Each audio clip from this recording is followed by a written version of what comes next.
compraste com alto preço a tua própria vida. Tu nos deste vida, derramando o teu sangue. Por isso nós declaramos, Pai, nós vivemos pelo teu sangue. A vida que há em nós é o teu sangue, Jesus. O teu sangue trouxe para nós uma nova vida, a tua qualidade de vida. Portanto, nós somos gratos. Obrigado, nosso Senhor Jesus, por não poupar da tua própria vida. Sim, Senhor. Obrigado, nosso Pai, por não poupar do teu próprio filho. Aquele que não poupou seu filho, antes o entregou por amor a nós. A Ele seja a glória, o louvor e a adoração. Obrigado, Jesus. Obrigado pela tua palavra. A exposição da tua palavra traz luz e entendimento. Nós somos gratos a ti. Obrigado, Senhor Jesus. A exposição da tua palavra traz luz e entendimento. Obrigado, Senhor Jesus. Aleluia. Glória a Deus.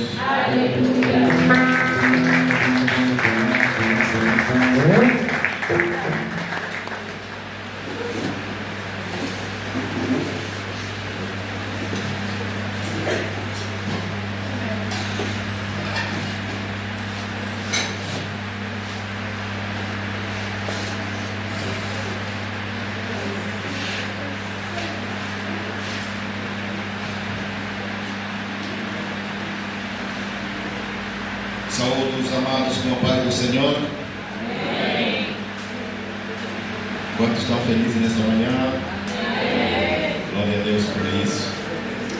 Nosso Deus é bom e a sua misericórdia dura para sempre. Amém.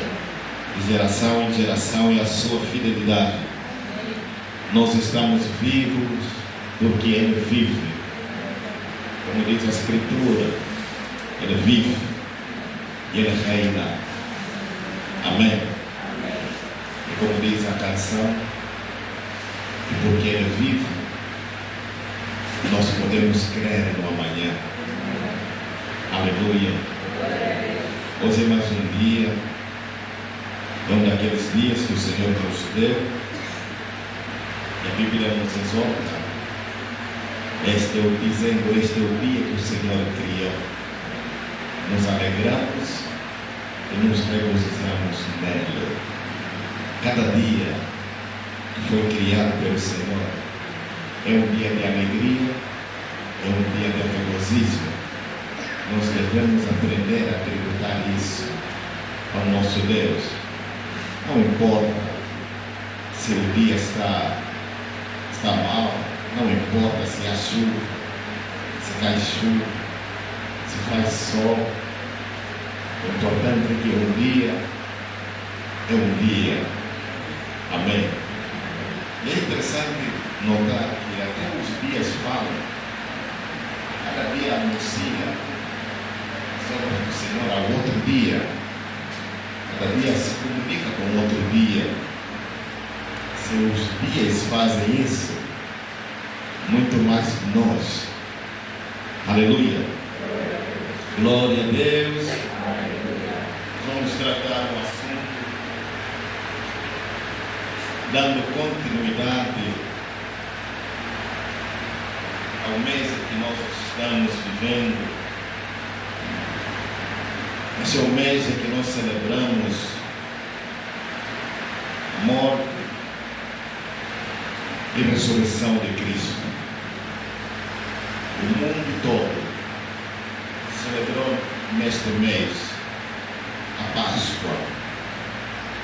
Aleluia. E este é um memorial que não será tirado jamais. Muito embora com significados diferentes, alguns com visões diferentes, mas ainda assim, esse memorial continuará até o regresso de Jesus Cristo. Amém? Para dizer que a vida de Jesus não está muito distante, está mais próxima do que você pode imaginar. Não existe mais nada que o tempo de Deus precisa esperar para o Senhor voltar. Todas as profecias com relação à vinda de Jesus, todas estão cumpridas. Todas estão cumpridas. A última profecia, esta é a última que resta para se cumprir, é o arrebatamento da igreja. E nós aguardamos pelo arrebatamento a qualquer momento. E o arrebatamento pode acontecer a partir de hoje em diante. O arrebatamento pode acontecer. Não há mais nada que impeça. Todas as profecias se cumpriram. Aleluia. Essa é a nossa bendita esperança. Alguns, quando ouvem falar do arrebatamento, alguns ainda estão com a mente inclinados aqui na terra, e alguns ainda pensam, mas ainda não pode acontecer, ainda não casei, né? Alguns pensam assim, mas ainda não estou a trabalhar, ainda não tenho isso, não tenho minha casa, ainda não tenho meu carro, enfim. Queridos, o arrebatamento não depende dos teus sonhos. Amém? O arrebatamento depende de Deus. E se você se prender nessas coisas da terra, você vai se envolver nela e vai perder aquela oportunidade, aquele momento precioso. Amém? Aliás, não existe coisa mais preciosa aqui na terra. Eu costumo dizer, se Deus te der uma oportunidade, se eu te der uma oportunidade, por alguns segundos, não precisa ter um minuto, um segundo, você visitar os céus, aquele segundo vai parecer uma eternidade, porque no tempo de Deus não existe contagem de tempo. Quando você sai um segundo aqui, você entra na eternidade. No tempo de Deus tem um tempo eterno. E quando você voltar no seu tempo, você vai perceber que só se passaram alguns segundos. Mas no tempo de Deus é uma eternidade. Então você consegue visualizar muita coisa. Sabe, quando chegar o momento que o Senhor dizer agora tens que voltar, você vai ser a primeira pessoa a dizer, não, por favor, Deus, deixa-me ficar aqui. Eu já não quero voltar. Mas também, Pedro só teve visão de Jesus, ele já não queria saber nada dos outros. Mas quando viu Jesus transfigurado, Pedro não entendeu. Pedro, a alegria era tanta, e ele disse, mestre, vamos fazer nossas cabanas aqui, já não vamos voltar à cidade, vamos esquecer. E veja aqui, havia Pedro, Tiago e João. Eles eram 12, né? Quem estava falando? Quem não estava ali? Mateus, né? Marcos não estava ali, André não estava ali. Pedro não queria saber nem de Mateus, nem de André, nem de Marcos. Pedro não queria saber dos outros discípulos. Pedro só queria saber dele mesmo, de Jesus. E a sorte daqueles dois também que estavam aí presentes. Amém. Então não existe coisa tão preciosa que os céus de Deus. Aleluia. Graças a Deus por esse tempo. Nós ainda estamos no mês da Páscoa. Portanto, precisamos trazer uma mensagem para edificar a tua fé. E sem mais perda de tempo, vamos abrir as nossas Bíblias no livro de Hebreus, no capítulo 9, no versículo de número 27. Eu quero que você marque este verso e receba a revelação que há neste texto. Quantos de vocês já devem ter lido esse verso? Muitos, né? Vamos tomar a leitura então. Quem não leu ainda, hoje vai ser a tua primeira vez a conhecer esse texto.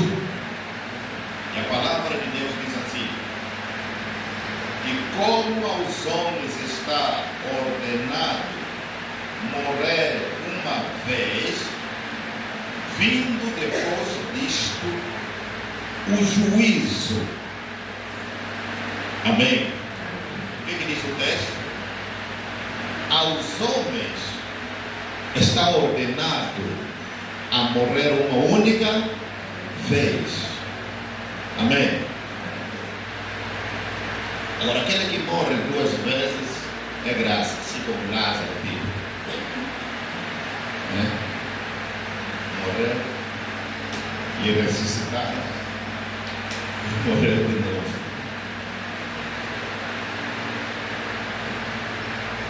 Assim como outros morreram. Mas não é algo comum. Quando a gente vê as experiências da morte, nós vamos encontrar nas Escrituras pouquíssimas pessoas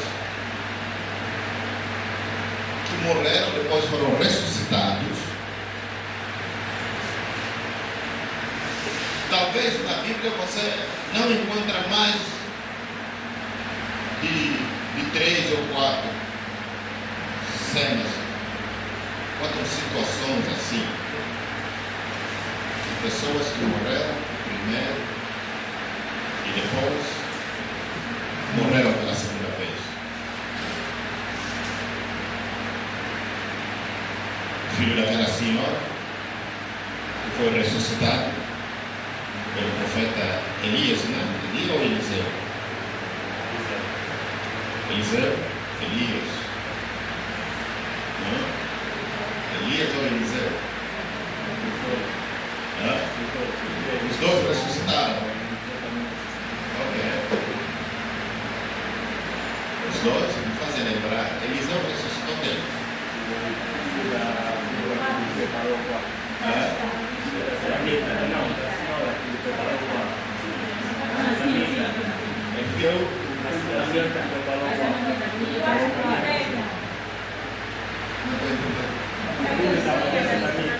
Da Sunamita. Ok. Elias ressuscitou quem? O filho da senhora que ele profetizou. Amanhã é esse? O azeite não secaria na cena de Deus. Não. Vai fazer confusão?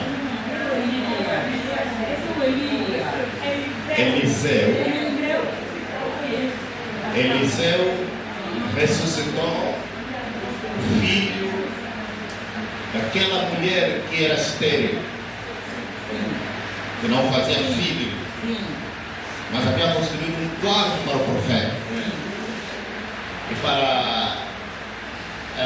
como sinal de gratidão, o profeta Eliseu perguntou aos seus servos, Geazi nesta casa: o que podemos fazer para essa senhora? Qual é o problema dela? Ela não tinha nenhum problema, na verdade, né?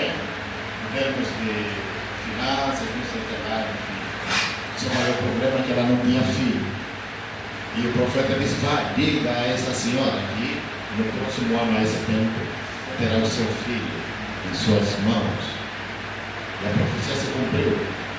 5 anos, o filho nasce. 5 anos depois, o filho morre. E a senhora vai ao profeta e diz: eu pedi filhos, por acaso? Eu pedi filho ao Senhor.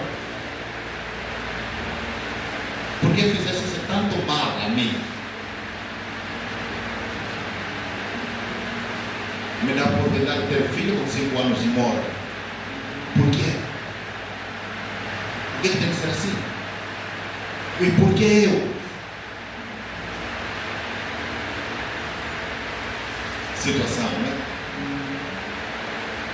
Aí o profeta diz: tem razão. Você não tem culpa. Eu assumo as consequências. E ele foi e ressuscitou a criança.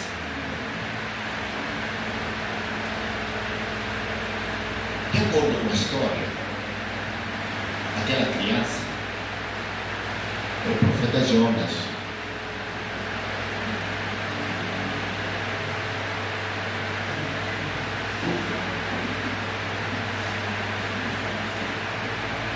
Amém.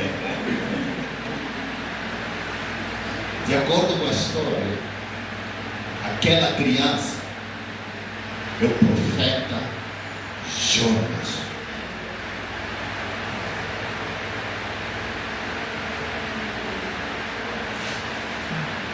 Cada coisa, né? Você pega um filho e deve estudar um profeta. O outro caso, depois Jonas morreu. O profeta morreu. Quantas vezes ele morreu? 2 vezes, perguntou a morte. Quem mais?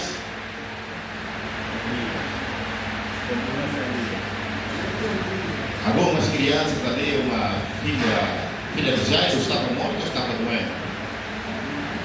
Estava morta. Estava doente, depois morreu. Jesus foi e ressuscitou. Quem mais? Lázaro. É o terceiro caso. Temos um quarto caso? Estavam a ir a um funeral. Encontraram-se pelo caminho com o Senhor Jesus. Jesus ressuscitou, é a quarta pessoa. Mas que isso já não existe, não achamos, não sei, deve haver. Isso, Dorcas. Amém. Ok. Foi ressuscitado. Mas isso não é comum acontecer, amém? O que nós queremos hoje trazer aqui? Hebreus capítulo 9, versículo 27, a palavra de Deus diz assim: aos homens está ordenado, está determinado a morrer uma única vez. Depois disso, depois da morte, vem o julgamento. O que isso significa?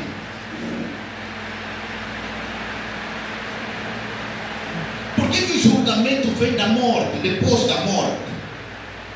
Aos homens está determinado a morrer uma única vez, e depois da morte vem julgamento. Que tipo de julgamento é este? Que julgamento se refere aqui? Porque se Deus permitiu, trouxe esta palavra, e ele disse ao seu servo que há julgamento depois da morte. Então nós não podemos parar simplesmente na morte. Nós temos que explorar a vida após a morte, o julgamento após que vem após a morte.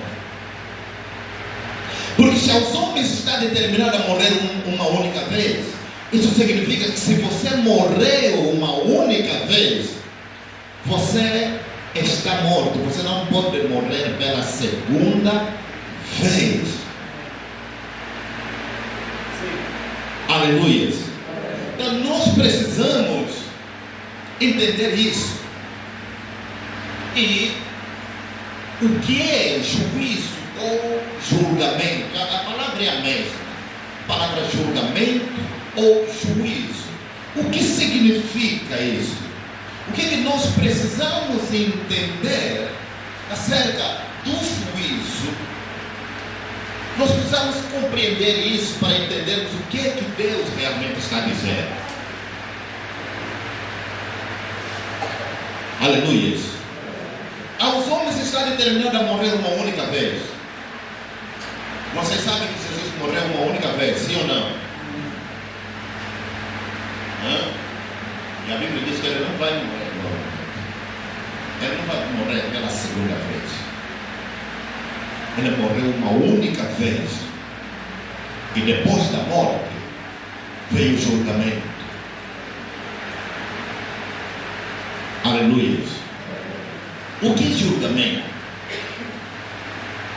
A palavra julgamento no nosso dicionário significa uma decisão final de um tribunal sobre um processo.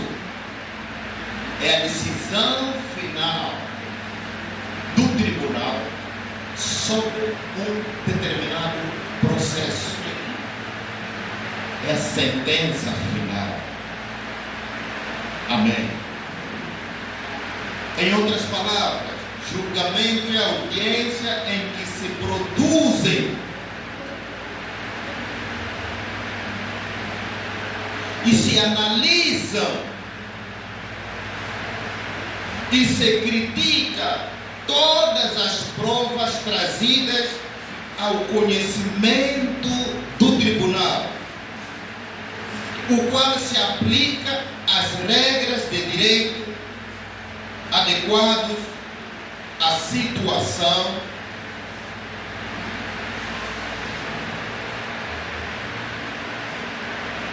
e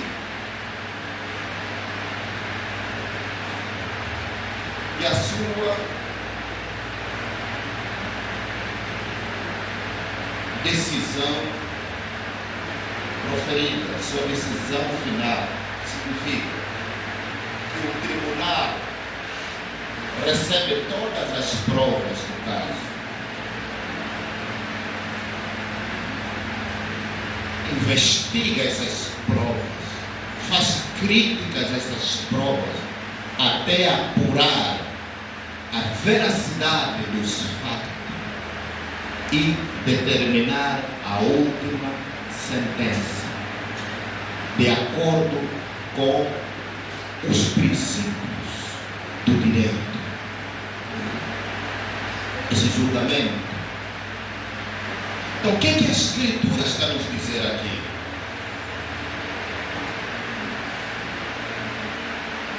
Depois da morte vem o juízo. E porque a palavra que foi colocado aqui, juízo, é uma palavra simplesmente não definida para nós entendermos o que é, perdemos a linha, perdemos o pensamento de Deus. Deus está dizendo que aos homens está determinado a morrer uma única vez. E quando o homem morre, ali vem elevado ao tribunal o processo da morte. Ali o tribunal vai inquirir, aí o tribunal vai apurar, aí o tribunal vai agir, vai criticar, porque todo o material vai até o tribunal, para o tribunal então pegar as provas e começar a criticar as provas até encontrar a veracidade dos fatos. Ali o tribunal toma as decisões de acordo com os princípios do direito. Aí dá a sentença final. E uma vez que o tribunal dá a sentença final, o processo é transitado em julgado. Significa que já não se pode mexer neste processo. Esse processo permanece assim, foi decidido assim. Vocês estão entendendo? Agora, por que isso é importante para nós? O que isso tem a ver conosco?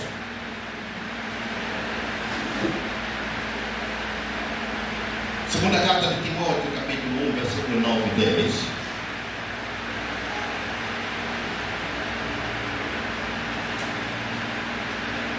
Vai dando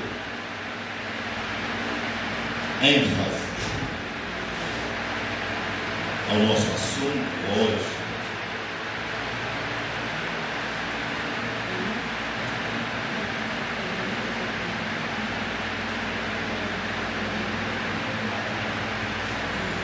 Segunda de Timóteo, capítulo 1, verso 9 e 10.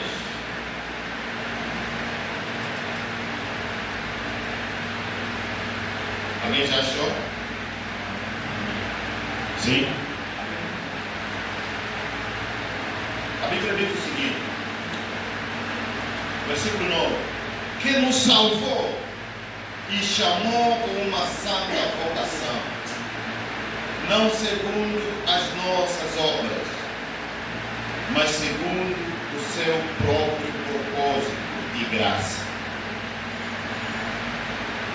que nos foi dada em Cristo Jesus antes dos tempos dos séculos, e que é manifesta agora pela aparição do nosso Senhor Jesus Cristo, o qual aboliu a morte e trouxe à luz a vida e a imortalidade pelo Evangelho. Presta muito bem atenção. Por que o Senhor Jesus trouxe à luz a vida e a imortalidade? É por conta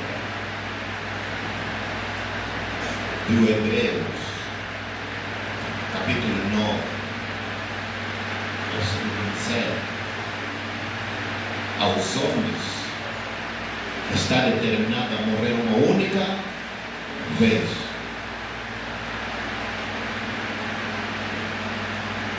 Por que aos homens está determinado a morrer uma única vez? Porque Jesus, na sua morte, destruiu a morte.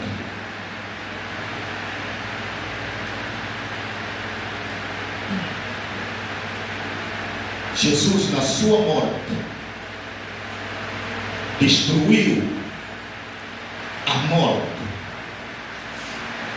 E Ele trouxe à luz a vida e a imortalidade. É dessa maneira que Ele nos salvou. Ele destruiu a morte. E uma vez que Ele destruiu a morte, isso significa que Ele desempregou a morte. A morte ficou sem emprego. A morte não pode agir sobre Jesus e matá-lo de novo. E isso não se aplica apenas a Jesus, porque a questão do juízo é isto. É tempo para nós, depois que entendemos a Escritura, a palavra de Deus, executar esse julgamento. Porque se Jesus destruiu a morte, como diz a Escritura, eu não sei se você viu assim na tua Bíblia, Ele destruiu a morte. E a palavra destruir aqui significa simplesmente tornar inativo. Amém? Quer dizer, ao dizer que Ele destruiu a morte, significa que Ele tornou a morte sem ação. Ele tirou o poder que de executar o seu trabalho de matar e tornou a morte sem ação. Aqui, a imortalidade simplesmente significa que a morte não pode matar aquele que já morreu, porque os homens estão determinados a morrer uma única vez. Isso é uma questão de direito. Agora, você não precisa morrer fisicamente para ir no tribunal, para ir reivindicar esse texto. Desde o dia que você aceitou a Jesus e você foi batizado nas águas, você morreu com Cristo e você foi ressuscitado com Cristo. E uma vez que você morreu com Cristo,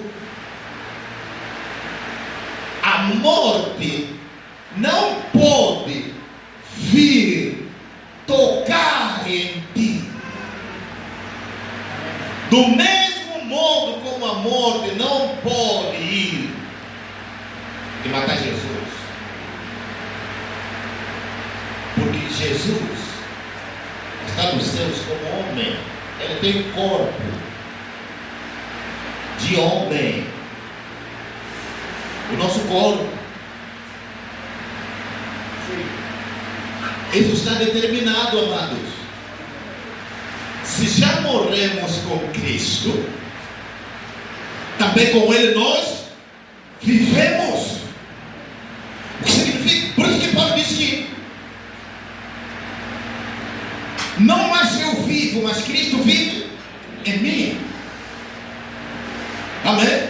E a vida que eu vivo, eu a vivo por amor daquele que me amou. E por mim, Ele se entregou. E por mim, Ele morreu.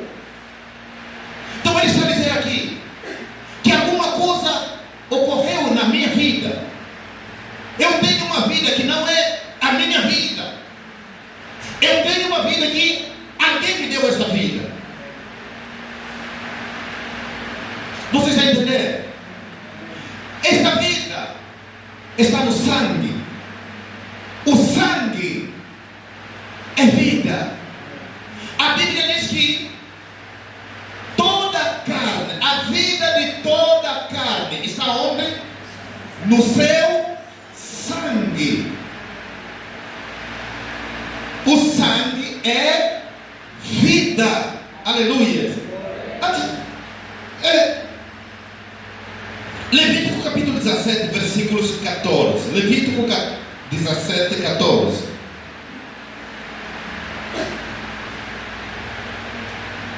Vamos muito rápido. Levítico 17, 14. O que é que diz Levítico 17, 14? Se alguém encontrou o texto, pode tomar a leitura. Levítico 17, 14. Pois, quanto à vida de toda a carne, o seu sangue é uma e a mesma coisa com a sua vida. Por isso, eu disse aos filhos de Israel: não comereis o sangue de nenhuma carne, porque a vida de toda a carne é o seu sangue. Qualquer que comer será extirpado. Aleluia. Amados, você vai entender aqui algo. Você precisa entender aqui algo. Você sabe que até, por que até?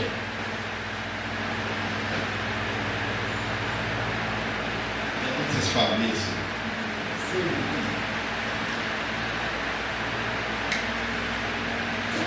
O sangue é vida. A vida de todo ser está onde? No sangue. A vida de Jesus estava onde? Está onde? No seu sangue. Há um poder no sangue. Há um poder de vida no sangue.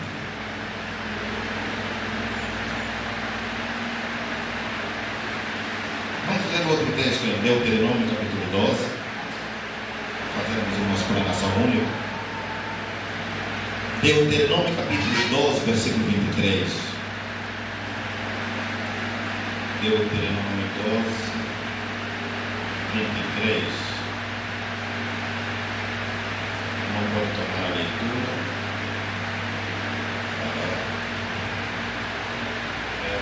Deuteronômio 12, 23. Tão somente guarda-te de comeres o sangue, pois o sangue é a vida, pelo que não comerás a vida com a carne. Amém? O sangue é a vida. Amém? Esse é o segundo texto para mostrar a importância do sangue. A vida de toda a carne está onde? No seu sangue. Você sabe que Deus, Ele vai nos dando o entendimento da Escritura pouco a pouco. Por exemplo, quando Paulo diz que aqueles que comem, participam da comunhão do sangue e do corpo, sem discernimento, eles comem para a sua própria perdição, porque não tem discernimento. E ele diz mais uma coisa, e é por isso que muitos de vocês estão quê? Muitos de vocês estão doentes, muitos de vocês dormem. E o termo dormir ali não é o dormir, não é? Não é o sono que nós temos, mas é o sono da morte. Amém? Ali é morte. Ele diz, então, das palavras, por isso muitos de vocês morrem.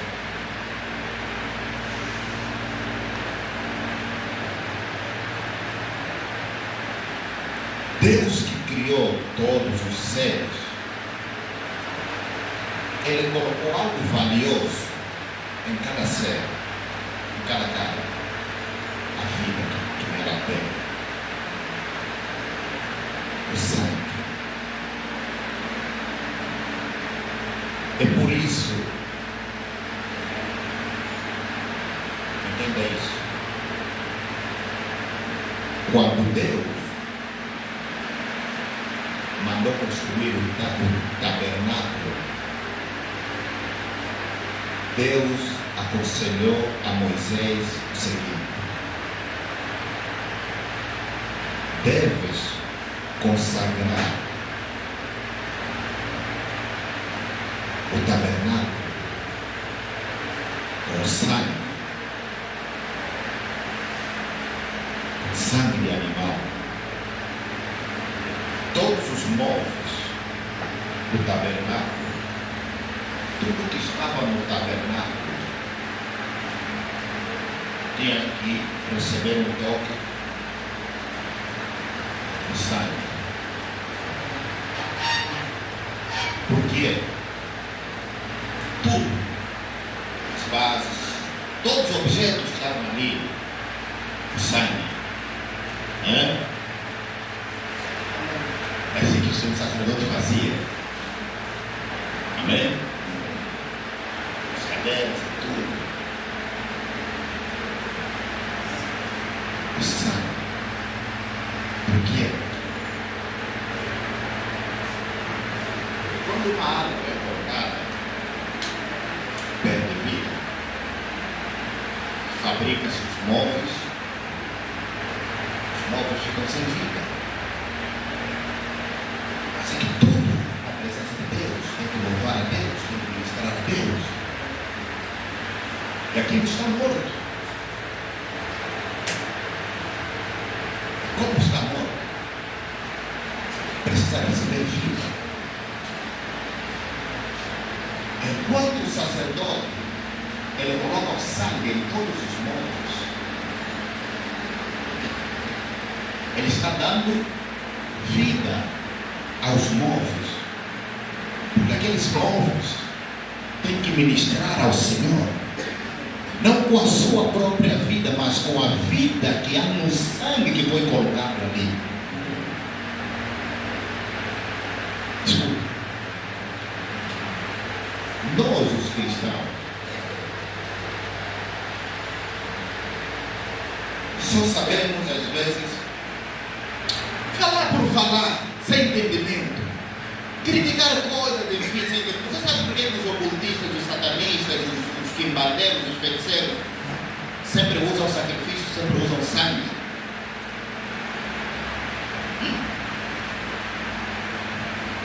Eles precisam sempre de um animal para matar.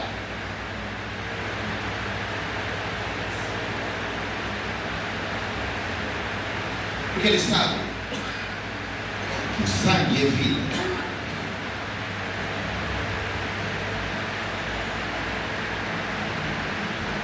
Deus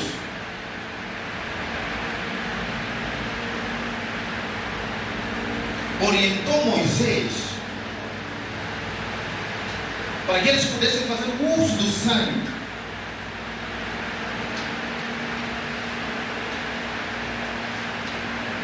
Mas sangue de animais.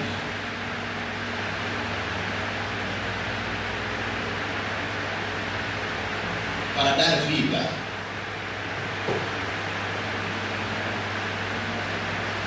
Por isso Paulo diz, não mais eu vivo, mas Cristo vive em mim, pelo sangue.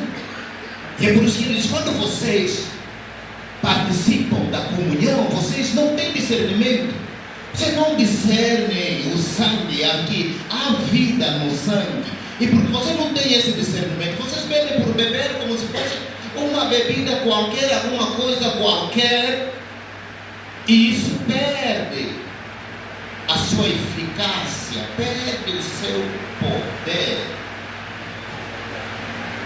por conta das vossas tradições religiosas. Então, logo, como você não tem entendimento, você bebe do sangue e sai daqui amanhã está doente, sai daqui amanhã morreu. Mas ali pergunta, mas por que participou na ceia ontem?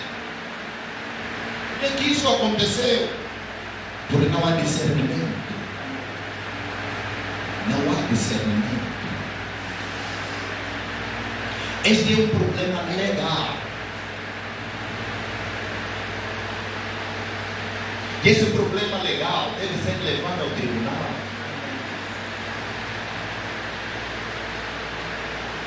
É você pegar todas as provas, todas as evidências e levar para o tribunal.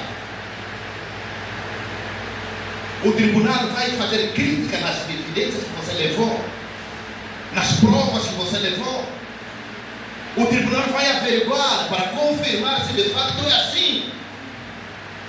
E quando isso acontece, o tribunal dá o veredito final. Pum, acabou. A decisão é essa. Esse é um julgamento após a morte. Significa que a gente não pode apenas dizer, morremos com Cristo, fomos ressuscitados com Ele. Nós precisamos chegar no lugar do julgamento com todas as provas. Vocês entenderam, mano? Você precisa levar as provas todas do que aconteceu no tribunal. É ali onde o tribunal dá o veredito final desse. Por conta disso, certamente você está morto. E se você está morto, certamente a morte não pode ter qualquer direito de tirar a sua vida. Esse é o julgamento, amados.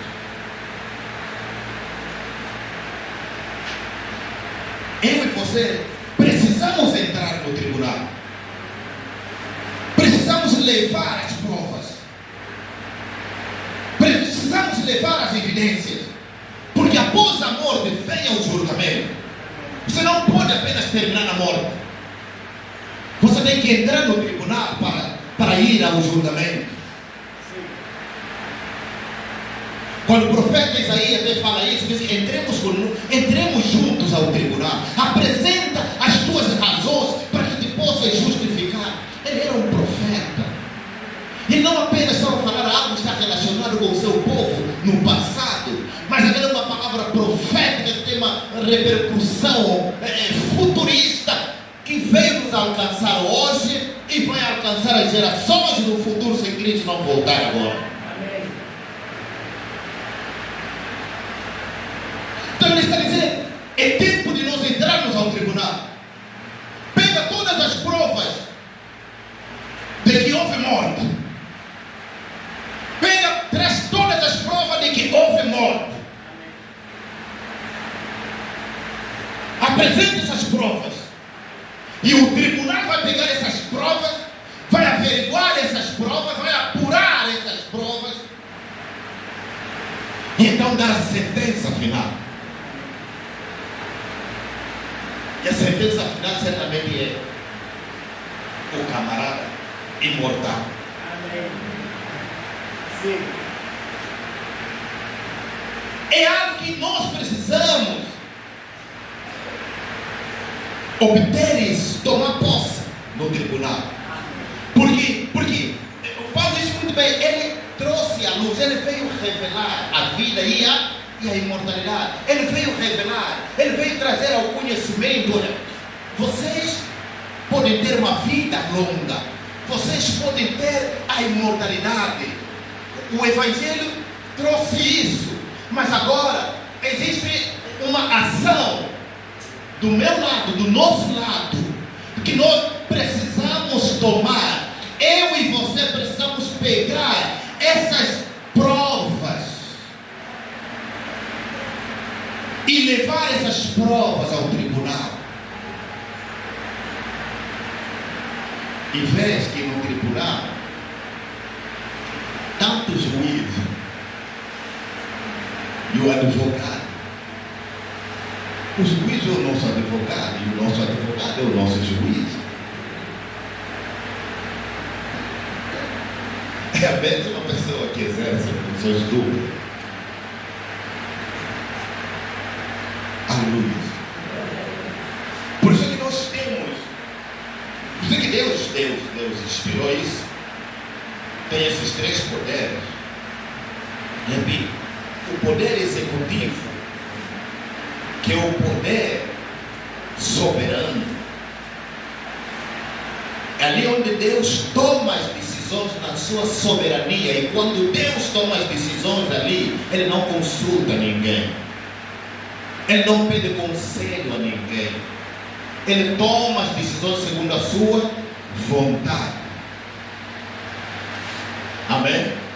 Por isso que lá em Timóteo ele diz que Ele nos salvou, não segundo as nossas obras, não segundo os nossos afazeres, mas segundo a sua vontade.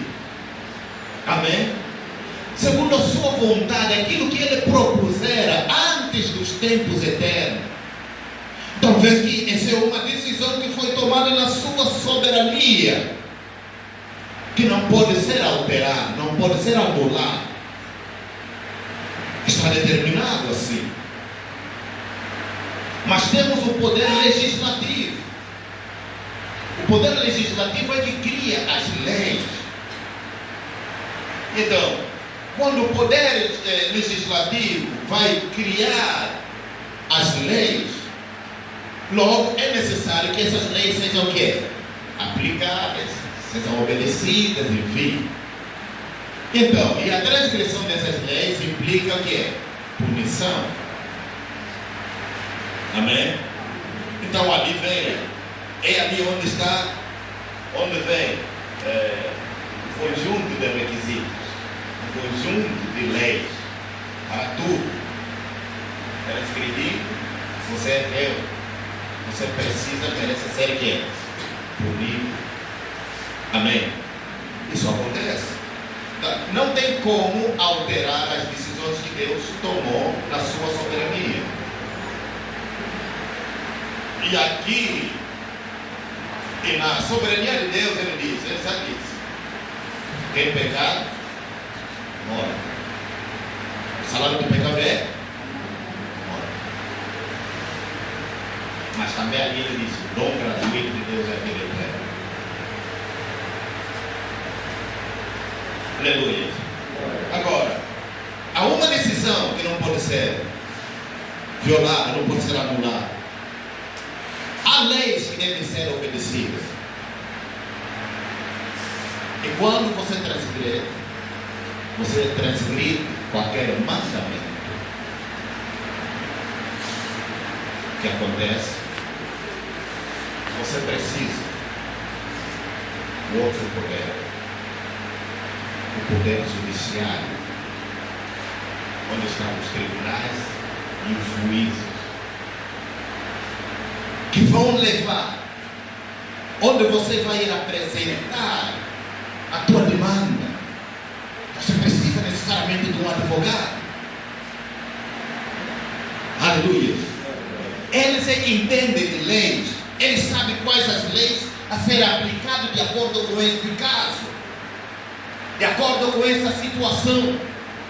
Nós precisamos agir segundo a lei X, no Código Penal X, no artigo não sei o que, inciso não sei o que, qualquer coisa assim. Está ali.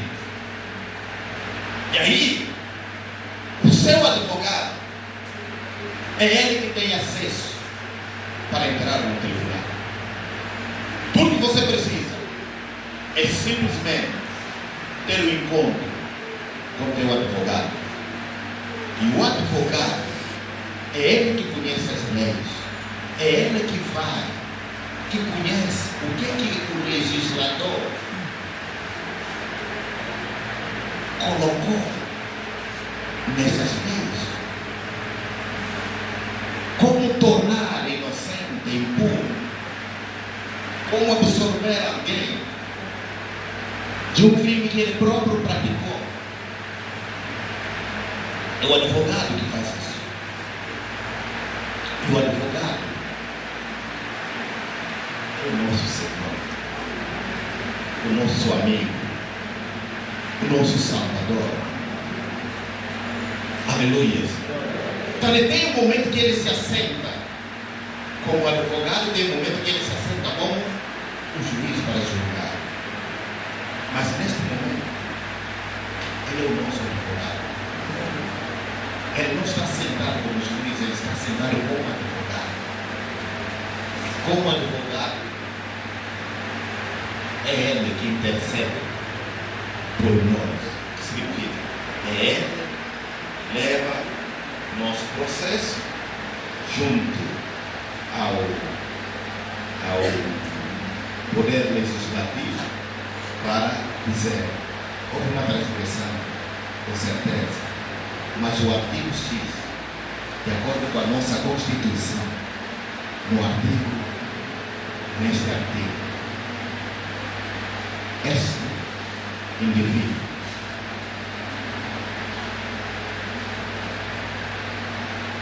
reconhece o sangue do Cordeiro.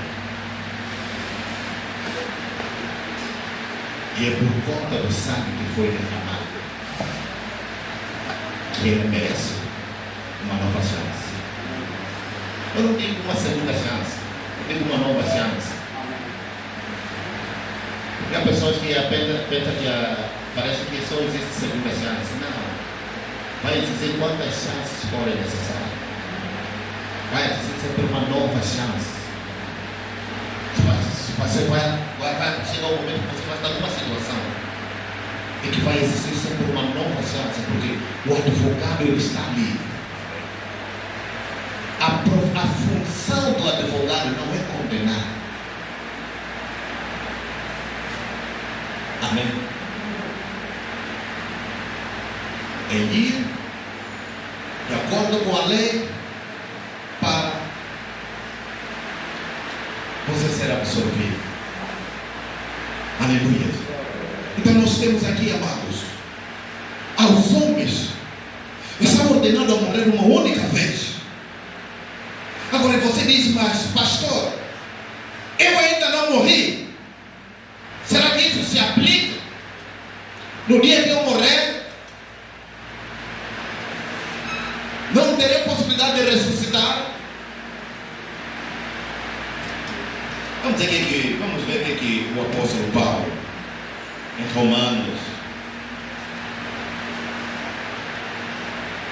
ele nos informa aqui, para ver se estamos na posição correta de nós procurarmos o advogado no tribunal ou não.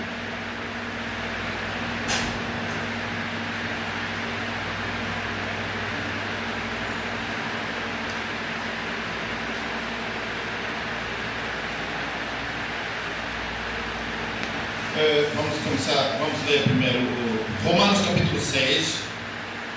Vamos começar a leitura a partir do versículo 3 até o versículo 9.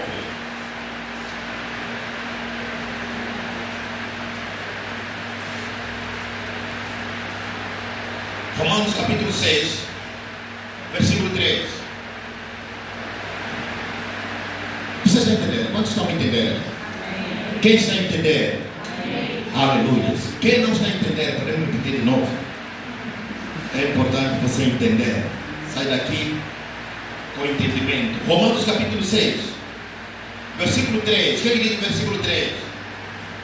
Ou não sabeis que todos quantos fomos batizados em Jesus Cristo, fomos batizados na sua morte?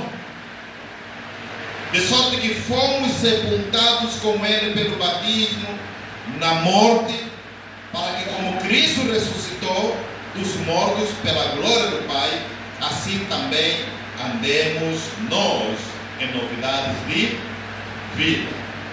Amém? A gente pode estar dizendo aqui, todos quantos fomos batizados em Jesus Cristo, fomos batizados aonde? Na sua morte. Amém? Porque se fomos plantados juntamente com ele na semelhança da sua morte, também o seremos na semelhança da sua ressurreição. Sabendo isso, que o nosso homem velho foi com ele crucificado, para que o corpo do pecado seja desfeito, para que não sirvamos mais ao pecado. Porque aquele que está morto está justificado. Está morto. Quem está morto está justificado. Amém? Quem está morto está justificado. E Paulo aqui mostra quando foi que você morreu. Você não precisa esperar para morrer a morte física. Você morreu de alguma maneira. Aquele que está morto está justificado do pecado.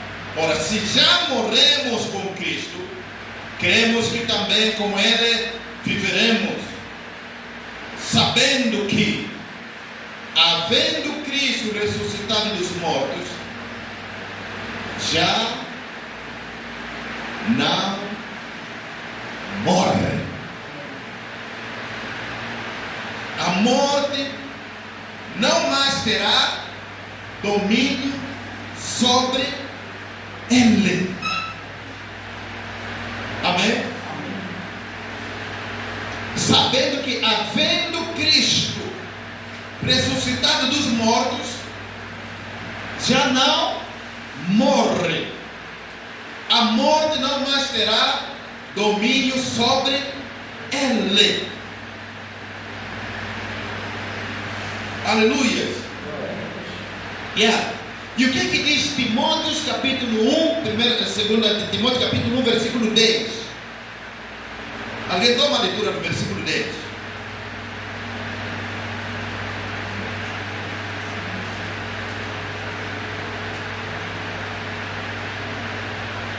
Alguém toma a leitura do versículo 10? Ainda não acharam? Ninguém achou o versículo 10?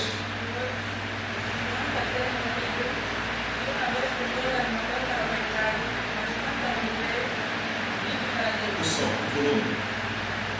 Quem está fazendo a leitura? Sim. Pois, quanto a ter morrido, de uma vez por todas morreu para o pecado, mas quanto a viver, vive para Deus. Isso é. Qual é a referência?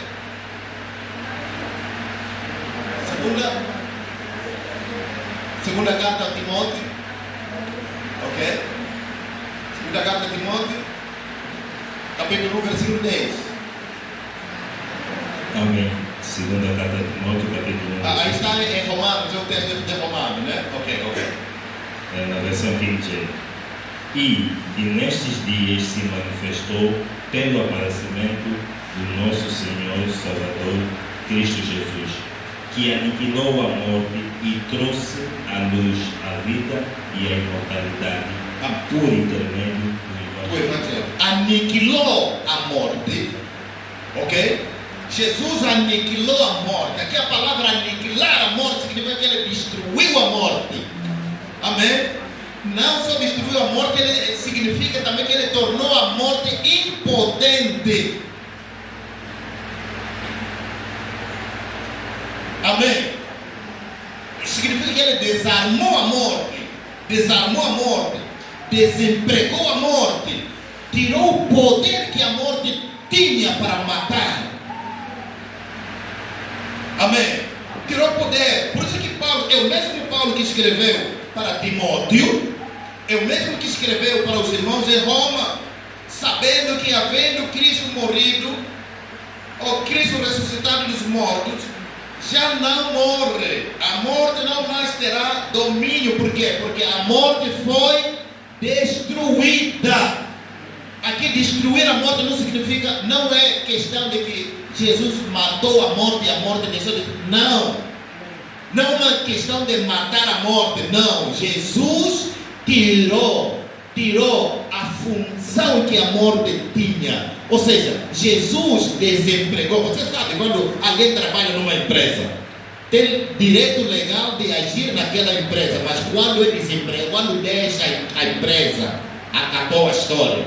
Você já não entra, te recebe o teu cartão de acesso, recebe os computadores, enfim, tudo que é daquela empresa, te recebe, você fica desarmado naquela empresa. Você até pode entrar ali, mas já é um Zé Ninguém. Você já não pode fazer nada, não pode sugerir nada, enfim. É isso que Jesus fez com a morte. Não é porque a morte está destruída, não, a morte continua. Mas a ação que a morte tem na vida das pessoas é essa que Jesus tirou. Agora imagina se quando a morte chega até você, quando a morte se encosta até você e vê que você é alguém que já está morto. Qual é o papel que ele vai ter? Qual é a função que ele vai exercer naquele momento? Nada. É o que aconteceu no Egito, quando os filhos de Israel meteram o sangue nas portas das casas. Quando o destruidor, a morte, chegou naquela casa e encontrou sangue, a própria morte diz: eu não tenho trabalho para fazer nesta casa. A minha força, o meu poder se perde ao ver o sangue. Porque eu vejo aqui, a vida que eu tenho que destruir não é esta vida que eu estou a ver aqui. Eu estou a ver uma vida diferente da vida que eu tinha que destruir. Amém? Então nós emprestamos vida de Cristo. E a vida está no sangue. Por isso, quando nós participamos da comunhão do sangue, amados, o entendimento que temos que ter é exatamente este. Esta é a vida que corre no meu corpo. Esta é a vida que neutralizou a morte.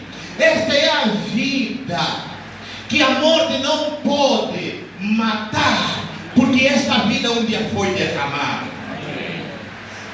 Siga. Amém. E nós participamos da morte pela fé, pelo ato do batismo em que nós passamos. Amém? E nós precisamos entender isso, amados. É por isso que quando alguém entende isso, não precisa ter medo. Amém. Amém? Porque há uma vida que não é minha vida, não é a minha própria vida, mas é a vida de alguém que está em mim. E essa vida de alguém que está em mim é essa vida que me faz viver. Amém? Isso é que faz a diferença no templo, porque tudo no templo, no tabernáculo, tinha que louvar ao Senhor, tudo tinha que ter fôlego. Deus não podia criar uma árvore para a árvore depois não louvar ao Senhor. Deus não pode criar uma pedra para a pedra não louvar ao Senhor. Tudo que Deus criou tem fôlego, tem uma vida própria. E se tem algo que não tem fôlego, como Deus sabia que Moisés poderia matar determinadas árvores, cortando as árvores da sua raiz, isso significa que essas árvores deveriam de viver a sua própria vida, mas uma vez que essa árvore é feita em madeira, e essa madeira está no tabernáculo, essa madeira precisa ter vida para poder louvar, para poder exercer o seu ministério ali no tabernáculo, porque toda madeira e toda pedra no tabernáculo não está ali como algo de enfeite, mas está ali para poder louvar ao Senhor. Mas para louvar ao Senhor, a pedra foi retirada da sua origem, perdeu vida. A árvore foi cortada da sua raiz, perdeu vida. Tudo aquilo que foi retirado da sua vida perdeu vida, precisa ganhar outra vida. E ali Deus diz: pega o sangue e coloca o sangue. Ao meter o sangue nesse objeto, você está a meter a vida daquele animal que está ali, que o sangue, a vida que está naquele sangue, vai responder no momento da necessidade. Você está entendendo, amados? Aleluia! É exatamente isso que Deus fez. E agora imagina isso, Deus fez isso com os objetos inanimados. Agora imagina você, quando você participa da comunhão, você recebe vida, a vida de Cristo em ti mesmo. E quando você recebe a vida de Cristo em ti mesmo, amado, para de se preocupar com o oferecer. Para de se preocupar com o bandido que está ali que vai assaltar. Para de se preocupar se aí vai haver acidente ou ali vai haver tiroteio. Para de se preocupar com isso. Senão você vai ser como alguém que diz: também está escrito, Deus também diz, cuida-te para que eu te cuide. Você vai procurar esse texto na Bíblia, não existe. Na Bíblia só existe um texto que diz: eu sou Deus que te cuida. Eu sou o Senhor que te guarda. Como Ele me guarda, Ele próprio pegou da sua vida. Ele me deu a sua vida. É a vida de Cristo que me guarda. É a vida de Cristo que me protege. Por isso, cada momento que a gente pega no sangue, você já declara: esta é a vida. Amém. E você precisa entrar no tribunal com o sangue de Cristo e dizer: Pai, eu entro no teu tribunal e eu trago a vida de Cristo. Amém. Esta é a vida de Cristo. E por conta disso, essa é a prova que eu trago aqui. Porque o tribunal precisa examinar as provas, precisa questionar as provas, se as provas são válidas. O tribunal precisa fazer isso. Todo momento que você pode criar o tribunal, no momento que você participar da comunhão, você próprio que cria a atmosfera do tribunal. Antes de você participar da comunhão, você naquele momento você cria o tribunal. Senhor, estou no teu tribunal. Eu entrei no tribunal com a prova. Essa é a prova da morte. Essa é a prova, o sangue é a prova. O sangue prova que Cristo morreu. Amém. Amém. E eu sou a prova, porque eu creio em Cristo que morreu. Amém. Eu não apenas creio nele, como eu também fui sepultado no batismo, no dia que eu fui batizado. Amém. Quando eu fui batizado nas águas, eu fui batizado, fui sepultado e ressuscitei com ele. E a tua palavra, de acordo com a vossa constituição, ó Deus, diz: porque Deus amou o mundo de tal maneira que deu o seu Filho para que todo aquele que nele crê não pereça, tenha vida eterna. E a vida eterna é essa, que te conheçam a ti só e a Cristo Jesus a quem tu enviaste, Senhor. Aqui está o meu reconhecimento e aqui está a minha prova. E na medida que eu tomo esta prova, eu estou trazendo no meu corpo a vida de Cristo. Eu estou colocando no meu corpo a imortalidade. E se existe alguma maldição de morte, um destruidor que está a rondar a minha vida para me destruir, não vai encontrar, porque não mais eu vivo, mas Cristo vive em mim. E essa é a prova. Esse é o julgamento após a morte, amado. Aos homens está determinado a morrer uma única vez. Se você morreu com Cristo, então você tem acesso legal para entrar no tribunal e dizer: Pai, eu não aceito que a morte, que uma vez foi desarmada, a morte que foi desarmada, que tenha direito sobre a minha vida. Não aceito. E se existe um Kimbarné que recebeu uma missão para me destruir, para me matar, porque ele não tem a vida de Cristo nele mesmo, então ele é digno de morte. Ele é digno de morte. Destruidor, eu estou a te dar ordem. Você não encontraste o alvo que tinhas que matar aqui. Porque aquele que você tinha que matar já morreu. Está a viver agora é outra pessoa, é Cristo que vive em mim. Agora eu estou a te mandar, você vai voltar e vai matar aquele que te mandou para vir me matar.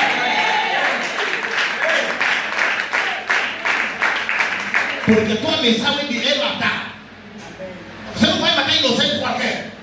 Estou a proibir isso.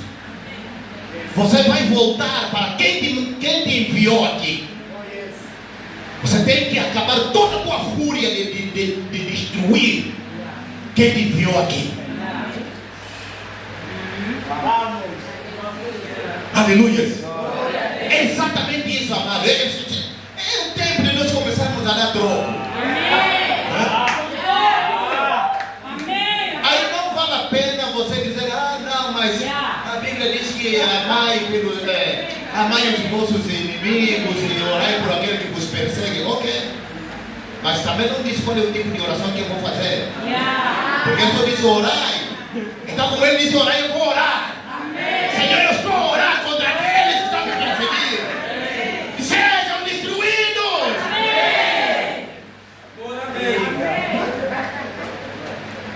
Amém. Essa é a nossa vida, amados. Nós não temos que ser reféns das suas mãos. Eles têm que saber que eles se meteram com pessoas erradas.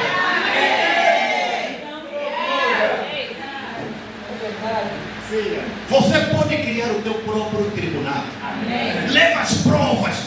Porque os homens estão ordenados a morrer uma única vez. Você, no dia que você foi batizado, você morreu uma única vez. Depois disso vem o quê? O julgamento. E que matéria você deve levar no julgamento? O sangue de Jesus. Pai, aqui está a prova. Aqui está a prova. Se tu diz fazer isso em memória de mim, até que eu volto. Porque cada vez que vocês o fizerem, vocês estarão anunciando a minha morte. Se eu estou a anunciar a morte de Cristo, porque eu estou associado com Ele, também estou a anunciar a minha própria morte com Ele. Aleluia. E o tribunal tem que funcionar assim. Imagina que nessa semana, todos os dias, você vai no mercado, no supermercado, compra um sumo de uva. E todos os dias você cria uma sessão de julgamento. Você entra no tribunal todos os dias. Não precisa ter ninguém. É você. Porque às vezes você ora melhor quando você está sozinho. É quando as palavras começam a murmulhar, a fluir tipo rio. Não deixa ninguém ali para não limitar o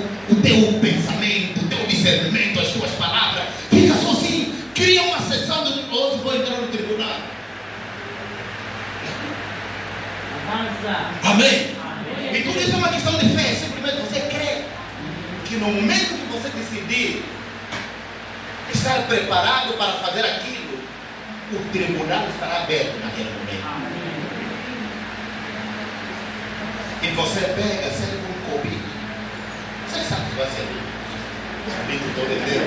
Já o inteiro. Hein, Romano? Já o inteiro tem que ser um copo, nem um copo. E diga, Senhor, aqui está a evidência, aqui está a prova. Eu vim no tribunal com as provas. Esta é a prova. Pai, avalie as provas, se são falsas. Se Cristo não morreu, então essa prova não tem validade. Mas se Cristo morreu e a minha fé é essa é a fé que eu tenho no meu Cristo, verdadeiramente ele morreu. E este é o sinal que ele morreu. Então eu não aceito morrer. Porque a tua palavra diz que aquele que morrer já não pode morrer.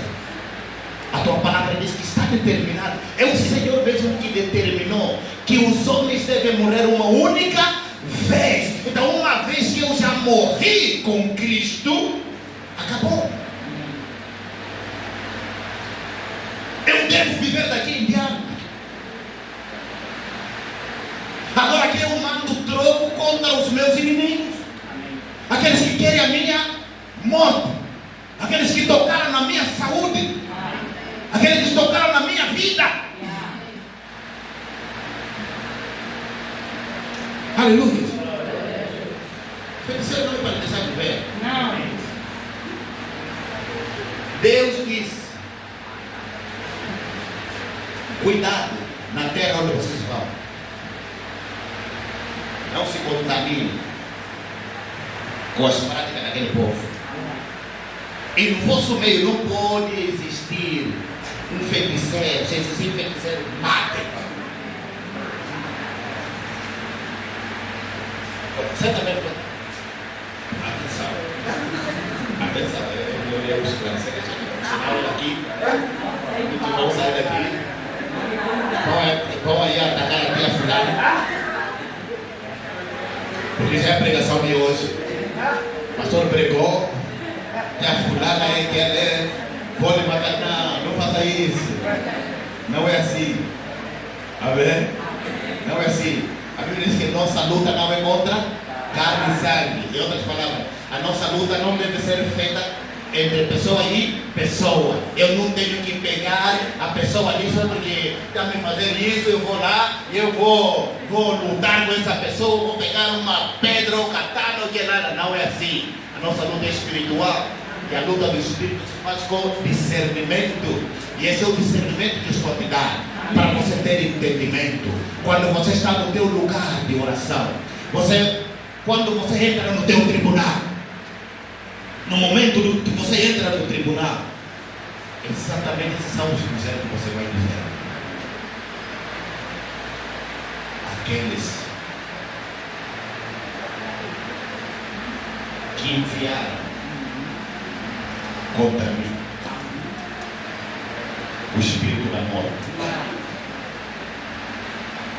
Esse mesmo espírito é que eu estou mandando de volta. Amém. Para o seu remitente que vai lá destruir o seu remitente. Essa é a própria morte que mata o agente dele. Não é você. É a morte que vai fazer isso. Desde que a morte perde a sua ação na nossa vida, ela não perdeu a ação na vida do que matéria. E eu escuto, você pode orientar a morte e dizer assim: olha, sabe aquele que Madeira fez? Você não pode me matar. Você tem que ficar muito chateado com ele pelo fato de ele te enviar até a mim. Que você despega toda a tua fúria com ele, você me mata do jeito mais feio possível.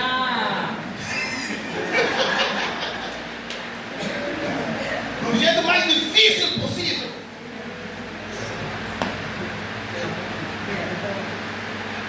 Porque ele te enviou numa pessoa que não tem, que você não pode matar. Então vai lá com toda a tua fúria e destrói ele.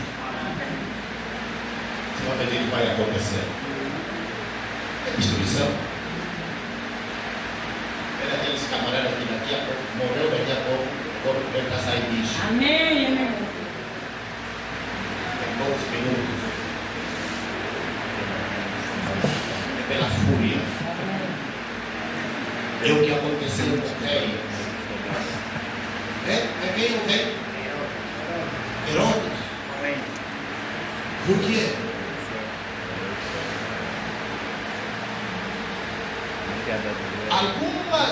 Há um grupo de povo que tinha problema com Herodes.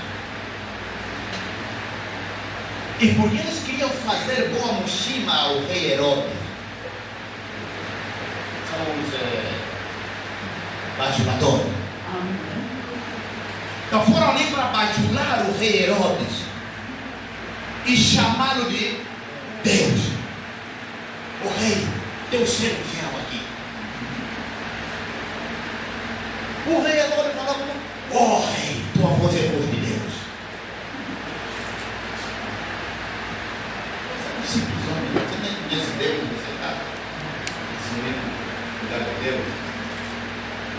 Deus naquele momento mandou um anjo. O anjo da morte, o destruidor. Foi a morte mais rápida. Daqui a pouco, em poucos segundos, o corpo começou a sair bichos. Ninguém podia segurar aquele corpo para sepultar. Você sabe que sepultar um corpo também há uma honra nisso. Há uma desonra quando o corpo não recebe o devido tratamento, o devido cuidado, fúnebre. É uma desonra.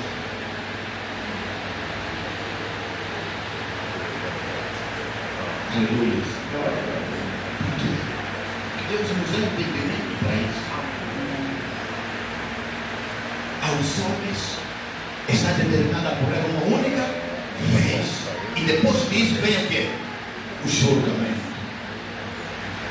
Esse julgamento não é algo que nós vamos esperar lá no futuro. É algo que precisa acontecer. Porque se você morreu e já ressuscitou com Cristo, então a parte que falta você cumprir é a parte do julgamento. Entra no tribunal. Leva a evidência. Leva as provas necessárias. Leva o corpo de Cristo. Leva o sangue de Cristo.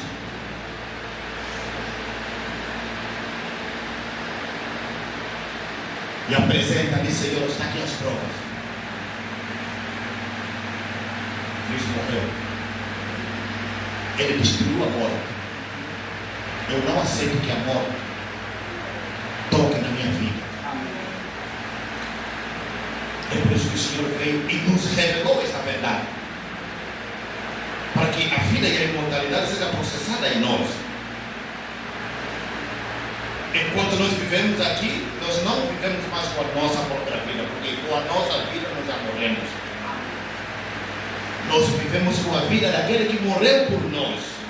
Derramou seu sangue e ele nos deu seu sangue para ser usado. E é por ele que nós vivemos. E você sabe que para nós merecermos essa vida, alguns precisaram de abrir mão da vida deles para nós viver. É isso que Paulo ele prega, que nós preferimos por amor a vós abrir mão a nossa vida e morrer para que vocês possam viver. Agora, imagina que alguém toma a decisão de abandonar a sua vida para que outro morra. Imagina que você toma a decisão de morrer para o teu filho viver. escolher entre você e o teu filho. Quem vive, essa é a decisão mais difícil para uma mãe. Os pais ainda não sei. Os pais são aqueles durões, né?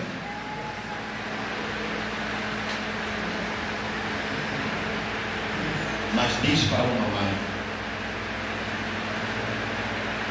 há um amor entre você e o teu filho.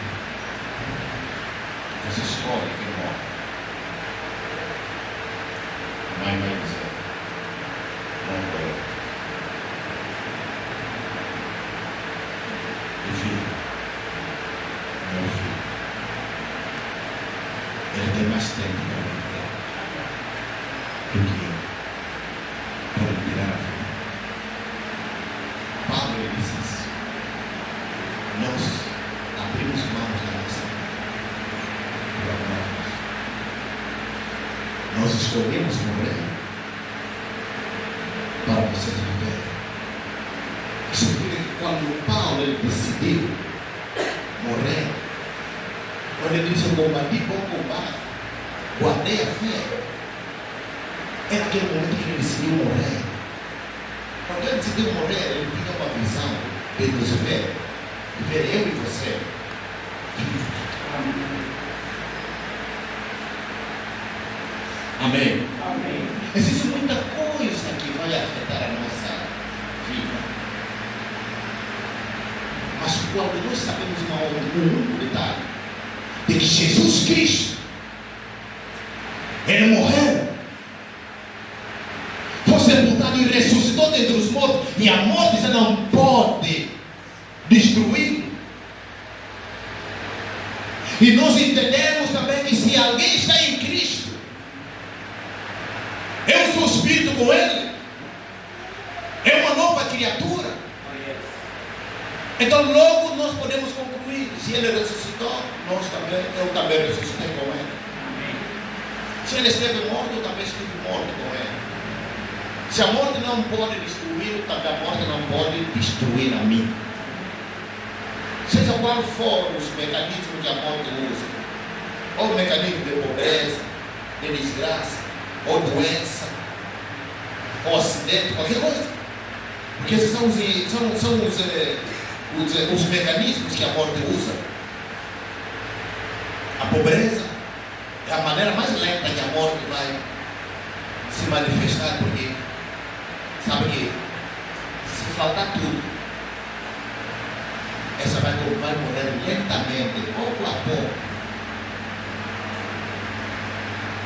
A outra maneira é doença.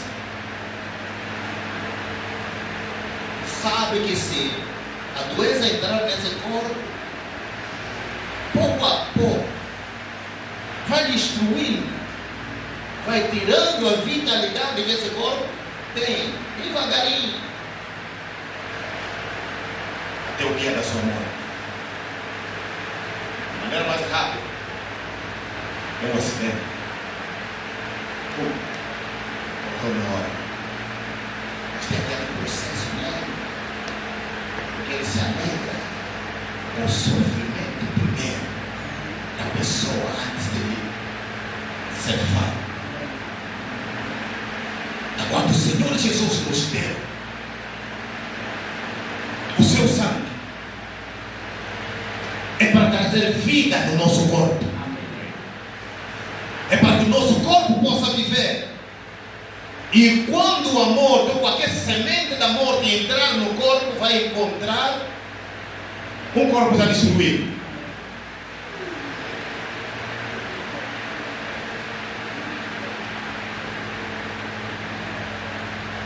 Mas que a vida que está nesse corpo é uma vida totalmente diferente.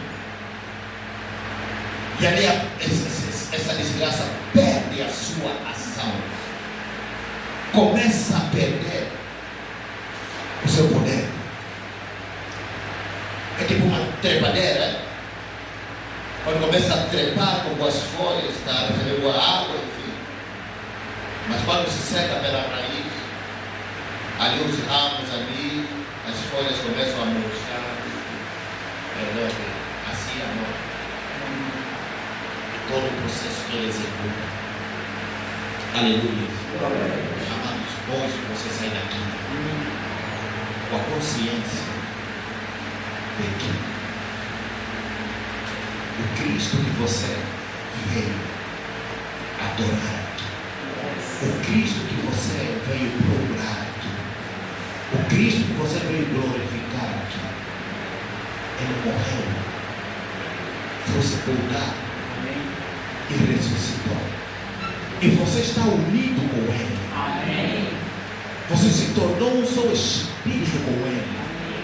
O seu corpo se tornou a casa dele. Amém. E logo a vida dele é a vida que se processa no teu corpo. E por conta disso, que a morte não pode encontrar qualquer brecha para entrar no seu corpo. Amém. E por conta disso, a morte perdeu a sua força, perdeu a sua vitalidade.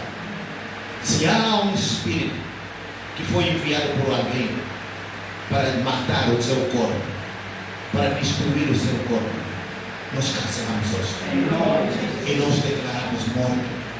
Tu não tens direito. Aleluia. Vamos ficar de pé. Pai, no nome de Jesus. Obrigado, Senhor.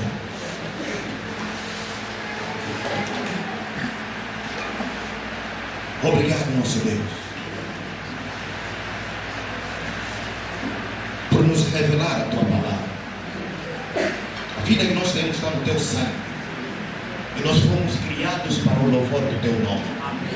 Em todo lugar, meu Pai, nós somos os objetos para o Teu louvor. Nós louvamos o Teu nome, louvamos a Tua glória. Tudo porque o Senhor nos deu uma vida. E esta vida que está em nós é a qualidade de vida que há no Teu sangue. Por isso, Pai, nós somos gratos.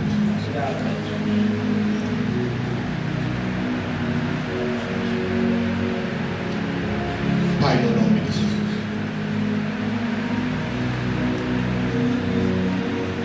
Nós criamos uma atmosfera de justiça nesse lugar.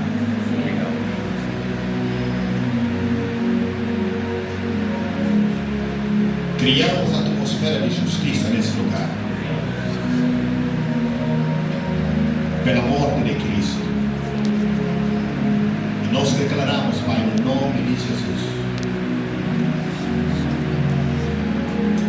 Trazemos diante de Ti as provas do Teu tribunal. As provas. Jesus morreu. O sangue de Jesus é a maior prova. E não a falsidade dele. Mesmo quando muitos acreditam que Jesus não morreu, tentam apagar as evidências. Mas nós cremos verdadeiramente que Jesus Cristo morreu. Por isso, nosso Deus, viemos no Teu tribunal dizer: a nossa fé em Cristo Jesus é certa. É pela fé que nós temos nele que cremos que se Ele vive, nós vivemos com Ele. Se Ele ressuscitou, nós ressuscitamos com Ele.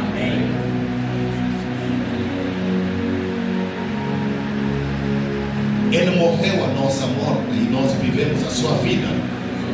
A vida que há no seu sangue. Por isso, meu Pai, nós aceitamos a vida do sangue de Jesus. Nós cancelamos a morte. Trazemos justiça à morte. E nós declaramos a morte: tragado tu foste pela vitória. Porque Cristo Jesus aniquilou as tuas forças, destruiu o teu poder. Tu perdeste o teu emprego, Nós somos de Cristo. Seu sangue corre nas nossas veias. O sangue que corre em nós é o sangue de Cristo. Portanto, nós declaramos, ó Pai, que a morte não tem domínio sobre nós. Em nome de Jesus, que nós ordenamos sobre a morte. Morte, qualquer missão que tenhas recebido contra nós, volta de onde saíste. Volta para lá. Vai para lá. Como a tua função é matar, mata quem te enviou a nós. Mata quem te enviou a mim. Em nome de Jesus Cristo. Quanto a mim, a imortalidade e a vida eterna é a minha porção. É isso que corre na minha veia. Em nome de Jesus Cristo. Obrigado, Senhor Jesus. Obrigado, nosso Pai. Em nome de Jesus. Aleluia. Glória a Deus.